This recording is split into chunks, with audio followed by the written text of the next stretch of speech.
바닷가 새벽. 수연이 폐허가 된 카페 자리에 서 있다. 안녕하세요. 한수연입니다. 승리한 지 2주가 지났습니다. 이한진 회장은 교도소에 갇혔습니다. 저는 자유로워졌습니다. 4년 만에 처음으로 평화로운 아침을 맞이했습니다. 매일 아침 이곳에 옵니다. 불탄 카페, 바다 식탁이 있던 곳. 여기서 다시 시작할 겁니다. 설계사를 만나 건축 허가도 받았습니다. 다음 주면 공사가 시작됩니다. 1층은 카페, 2층은 박성호 기념 도서관. 지우는 대학교 복학을 준비하고 있습니다. 현석 오빠와 저는 천천히 알아가고 있습니다. 모든 것이 제자리를 찾아가는 것 같았습니다. 하지만 저는 몰랐습니다. 아직 끝나지 않았다는 것을. 폭풍의 눈은 가장 조용하다고 하죠. 오늘 말씀드릴 이야기는 마지막 폭풍입니다. 그리고 제가 진정으로 자유로워지기까지의 이야기입니다. 평범한 월요일 오전 아침이었습니다. 지우와 함께 아침을 먹고 있었습니다. 엄마, 오늘 대학교 등록금 내러 가. 그래, 조심해서 다녀와. 엄마는 오늘 뭐 해? 카페 건축 자재 보러 가야 해. 4년 만에 처음으로 누리는 평범한 일상적인 대화. 그때 휴대폰이 울렸습니다. 김영민 검사였습니다. 회복해서 퇴원했다는 소식을 들었습니다. 여보세요, 검사님. 한수연 씨. 검사의 목소리가 무거웠습니다. 무슨 일이세요? 나쁜 소식입니다. 제 심장이 빨리 뛰기 시작했습니다. 이한진 회장이 항소를 제기했습니다. 네. 항소요? 일주일 전에 항소장이 접수됐습니다. 하지만 증거가 완벽했잖아요. 알고 있습니다. 하지만 피고인에게는 항소할 권리가 있습니다. 저는 의자에 주저앉았습니다. 그럼 다시 재판을 해야 해요? 예. 대법원에서 심리합니다. 한 달 후입니다. 전화를 끊었습니다. 손이 떨렸습니다. 지우가 걱정스럽게 물었습니다. 엄마, 무슨 일이야? 다시 시작이야. 뭐가? 재판. 지우의 얼굴이 창백해졌습니다. 같은 날 오후에 검찰청으로 갔습니다. 김영민 검사가 항소장을 보여줬습니다. 읽기 시작했습니다. 항소 이유. 1. 박성호의 USB는 조작 가능성이 있음. 2. 송미란의 증언은 신빙성 부족 남편에 대한 원한. 3. 최강호의 자백은 고문에 의한 것. 4. 1심 재판부의 판단 오류. 저는 황당했습니다. 검사님, 이게 말이 돼요? 법적으로는 가능한 주장입니다. 하지만 증거가 완벽했잖아요. 알고 있습니다. 하지만 변호인단이 새로운 전략을 준비했습니다. 무슨 전략이요? 검사가 서류를 한 장 더 꺼냈습니다. 포렌식 전문가를 동원했습니다. USB가 조작됐을 가능성을 주장하는. 하지만 국과수에서 진본이라고 했잖아요. 이쪽에서는 미국에서 다른 전문가를 데려왔습니다. 저는 고개를 숙였습니다. 또 시작이네요. 한수연 씨, 걱정하지 마세요. 우리가 이길 겁니다. 하지만 검사의 목소리에도 확신이 없었습니다. 항소 소식을 들은 지 일주일이 지났습니다. 저는 불안했습니다. 밤마다 악몽을 꿨습니다. 재판에서 지는 꿈. 이한진 회장이 풀려나는 꿈. 그날 아침 현석 오빠가 찾아왔습니다. 수연아, 큰일 났어. 무슨 일인데? 뉴스 봐. TV를 켰습니다. 속보가 떠 있었습니다. 이한진 회장 사건 새로운 증인 등장. 앵커가 말했습니다. 이한진 회장 측에서 새로운 증인을 확보했다고 밝혔습니다. 증인은 IT 전문가로 박성호의 USB가 조작됐다는 증거를 제시할 예정입니다. 제 심장이 철렁했습니다. 증인의 신원은 이재훈 48세로 20년 경력의 포렌식 전문가입니다. 화면에 남자 사진이 떴습니다. 40대 후반. 안경 쓴 남자. 이재훈 씨는 내일 기자회견을 열어 USB 조작 증거를 공개할 예정입니다. 저는 즉시 김영민 검사에게 전화했습니다. 검사님, 뉴스 봤어요? 봤습니다. 지금 이재훈이라는 사람 조사 중입니다. 진짜 전문가예요? 네. 실력은 인정받습니다. 하지만요? 돈만 주면 어떤 의견서든 써주는 사람으로 알려져 있습니다. 그럼 거짓말이겠네요? 아마도. 하지만 증명해야 합니다. 다음 날 화요일 오전 10시. 이재훈의 기자회견이 열렸습니다. 저도 참석했습니다. 회견장은 기자들로 가득했습니다. 이재훈이 단상에 올랐습니다. 차분한 표정. 전문가의 분위기. 안녕하십니까? 포렌식 전문가 이재훈입니다. 그가 발표를 시작했습니다. 저는 박성호가 제공했다는 USB를 분석했습니다. 스크린에 기술적인 자료들이 나타났습니다. 분석 결과 이 USB에는 조작의 흔적이 발견됐습니다. 기자들이 술렁거렸습니다. 첫째, 파일 생성 날짜와 메타데이터가 일치하지 않습니다. 둘째, 일부 데이터는 최근에 수정된 흔적이 있습니다.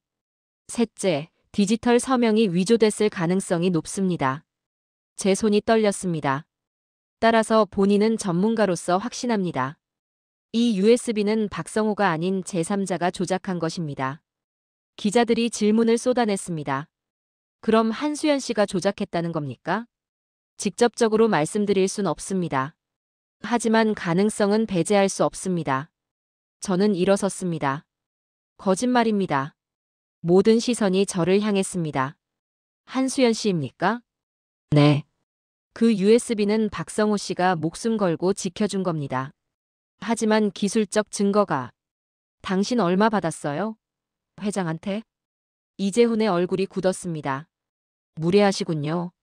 저는 과학적 사실을 말씀드린 것뿐입니다. 과학적 사실? 돈 받고 거짓말하는 거죠. 경비가 저를 끌어냈습니다. 오후 2시에 집으로 돌아왔습니다. 뉴스는 이재훈의 발표로 도배됐습니다. 이한진 회장 무죄 가능성. 한수연 증거 조작 의혹. 박성호 USB 신뢰성 논란. 모든 것이 다시 무너지고 있었습니다. 4년간의 싸움이 물거품이 되는 것 같았습니다. 휴대폰이 울렸습니다.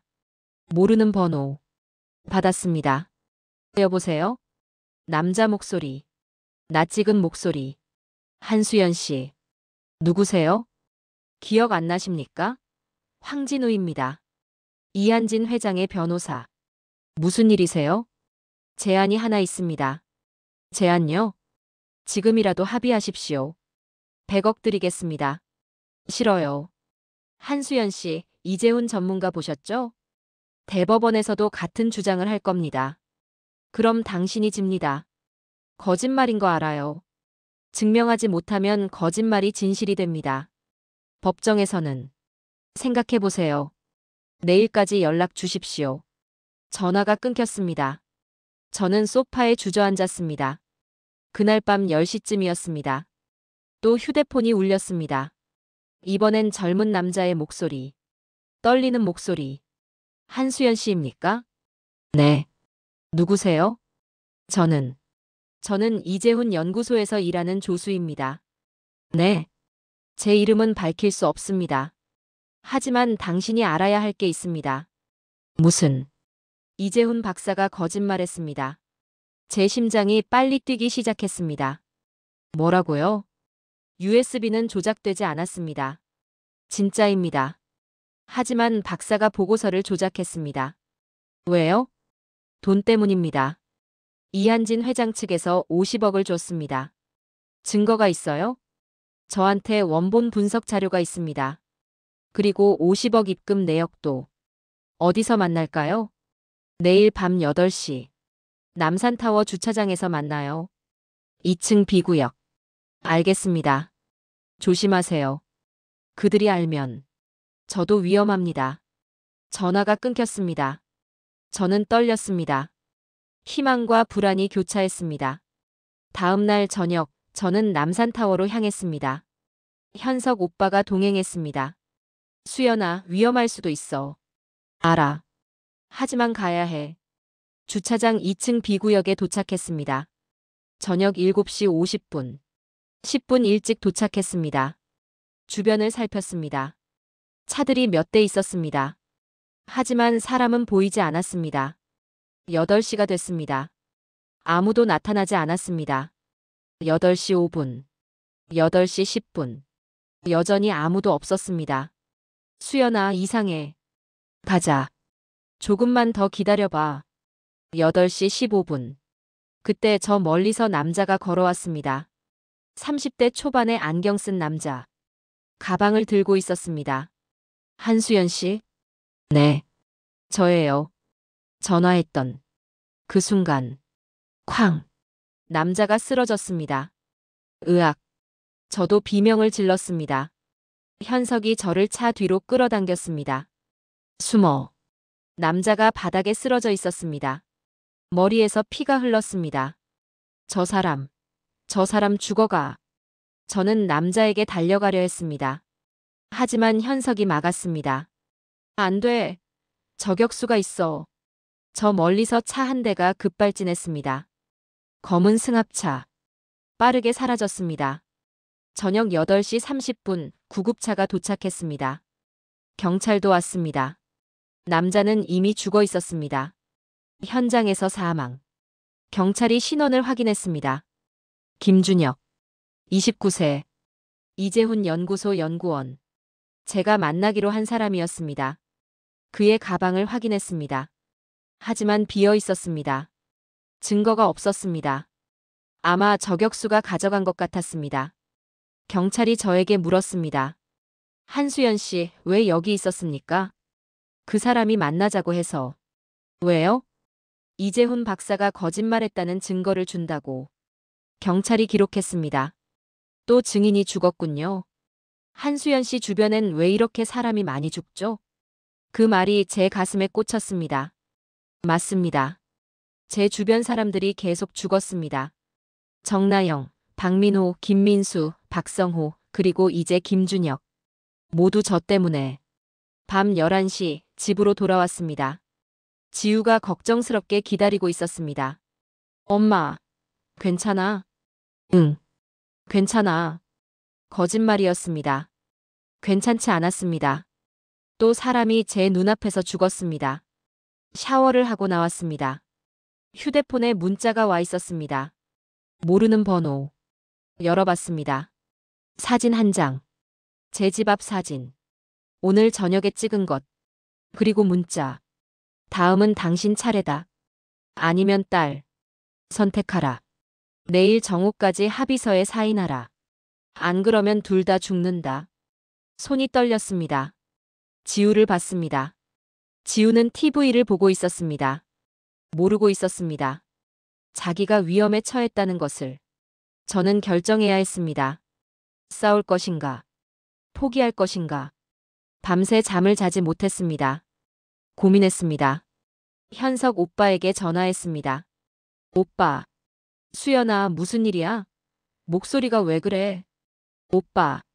나 포기하려고. 뭐? 지우가 위험하고 나도 위험해. 이거 계속하면 우리 다 죽어. 수연아. 4년간 싸웠어. 충분히 싸웠어. 이제 그만하고 싶어. 침묵이 흘렀습니다. 오빠가 말했습니다. 수연아, 박성호 생각해봐. 그 사람 왜 목숨 걸었는데? 알아. 하지만. 그리고 정나영. 마지막에 USB 남긴 거. 그 사람들 죽음을 헛되게 할 거야? 눈물이 났습니다. 오빠. 난 무서워. 나도 무서워. 하지만 수연아. 오빠의 목소리가 떨렸습니다. 너 포기하면 그들이 영원히 이기는 거야. 그리고 앞으로도 계속 똑같은 일이 일어날 거야. 다른 한수연들이 희생될 거야. 저는 창밖을 봤습니다. 해가 떠오르고 있었습니다. 오빠. 나 어떻게 해? 싸워. 끝까지. 어떻게? 경찰에 보호 요청해. 지우도 너도. 그들이 지켜줄까? 지켜줄 거야. 이제 온 국민이 지켜보고 있어. 전화를 끊었습니다. 결정했습니다. 싸우기로. 정오가 됐습니다. 황진우 변호사에게 전화가 왔습니다. 한수연 씨 결정하셨습니까? 네. 합의하시겠습니까? 아니요. 거부하십니까? 저는 끝까지 싸울 겁니다. 후회하실 겁니다. 안 해요. 전 이미 모든 걸 잃었어요. 더 잃을 게 없어요. 딸은요? 제 딸은 제가 지킵니다. 어떻게? 당신들이 알 바 아니에요. 전화를 끊었습니다. 손이 떨렸습니다. 하지만 후회하지 않았습니다. 즉시 경찰에 전화했습니다. 보호 요청합니다. 저와 제 딸을 2주 동안 24시간 경찰 보호를 받으며 지냈습니다. 더 이상 협박은 없었습니다. 그들도 조심하는 것 같았습니다. 온 국민이 지켜보고 있었으니까요. 김준혁 살인 사건은 여전히 미제였습니다. 하지만 여론은 명백했습니다. 이한진 회장 측이 입막음한 것. 드디어 대법원 재판일이 왔습니다. 마지막 재판. 법정은 더 컸습니다. 대법정.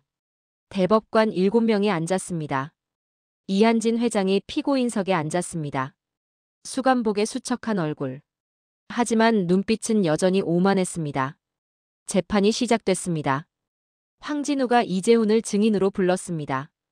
이재훈이 또 거짓말을 했습니다. USB는 조작됐습니다. 하지만 이번엔 달랐습니다.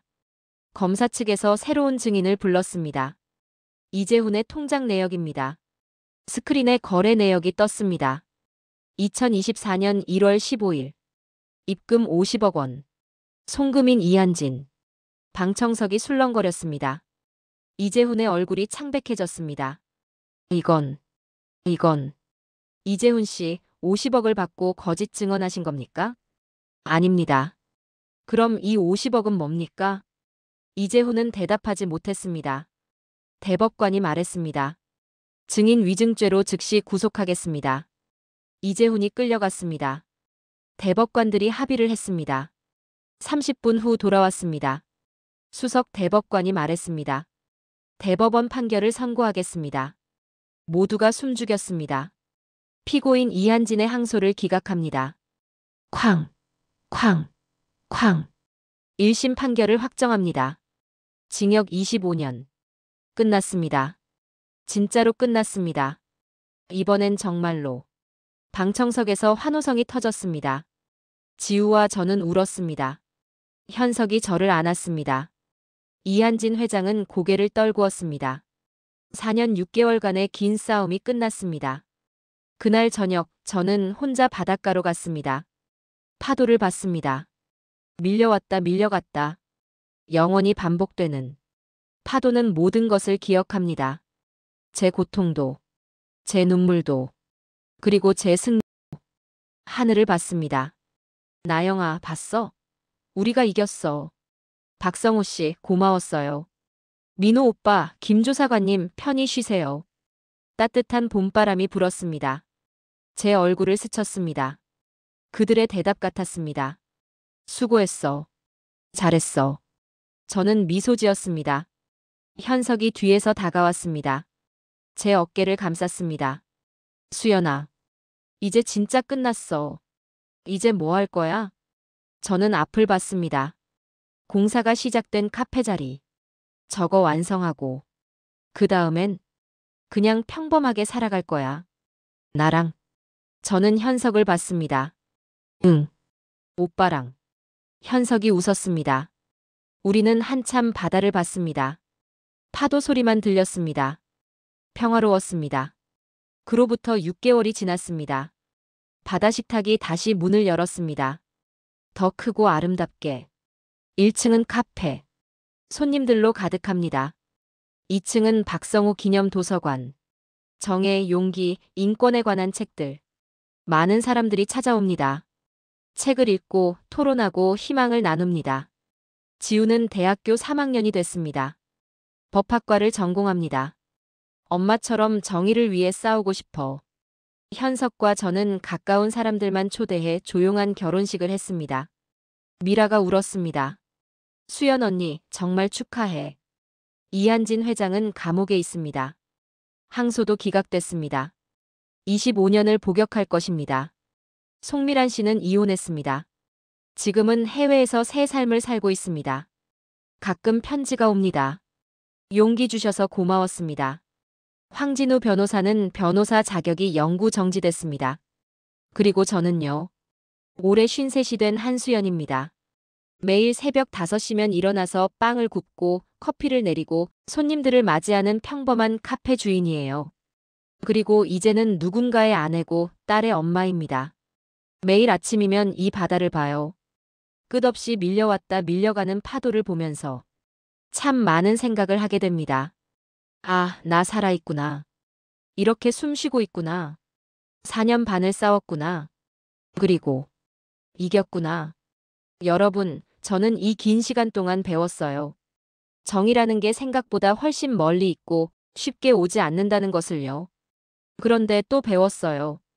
포기하지 않고 끝까지 가면 그 정의가 반드시 온다는 것도요. 혹시 지금 이 순간 어딘가에서 억울함을 꾹꾹 눌러 담으며 사시는 분 계신가요? 혼자서 외롭게 싸우고 계신 분 계신가요? 이제 그만하고 싶다. 너무 힘들다. 그런 생각이 드실 때 제 이야기를 잠깐이라도 떠올려 주세요. 파도를 보세요. 파도는 매일 같은 바위를 때려요. 오늘도 내일도 1년 후에도 아무 변화가 없는 것 같죠? 그런데 1000번, 10,000번을 때리다 보면 어느 날 그 단단하던 바위에 금이 가고 결국 부서지는 날이 와요. 여러분도 그럴 수 있어요. 저처럼요. 여기까지 오는 동안 제 이야기를 함께 해주셔서 정말 감사합니다. 이 이야기가 조금이라도 힘이 되셨다면 좋아요와 구독 부탁드려요. 그리고 다음 이야기도 기대해주세요. 또 다른 누군가의 인생 이야기가 시작됩니다. 느낌 드라마는 계속됩니다. 감사합니다.